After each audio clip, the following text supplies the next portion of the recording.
ভারতের রাজধানী নয়াদিল্লির লালকেল্লা মেট্রো স্টেশনের কাছে ভয়াবহ বিস্ফোরণের ঘটনায় এখনও চলছে তদন্ত কার্যক্রম। বুধবারও লালকেল্লা ও আশেপাশের এলাকায় ফরেনসিক টিম পরীক্ষা নিরীক্ষা চালায়। ঘটনাস্থল থেকে 40টির বেশি নমুনা ও 2 ধরনের বিস্ফোরক সংগ্রহ করে ফরেনসিক টিম।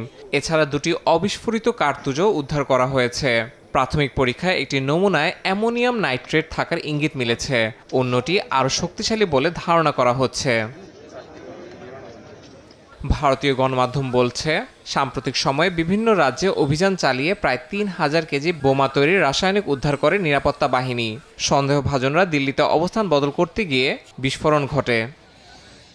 এদিকে বিস্ফোরণের ঘটনায় এখন পর্যন্ত চিকিৎসক সহ কয়েকজনকে আটক করেছে পুলিশ। একজন চিকিৎসককে জিজ্ঞাসাবাদে বেরিয়ে এসেছে চাঞ্চল্যকর তথ্য। ওই চিকিৎসক জানান, আগামী বছর জানুয়ারিতে ভারতের প্রজাতন্ত্র দিবসে সহিংসতার পরিকল্পনা ছিল।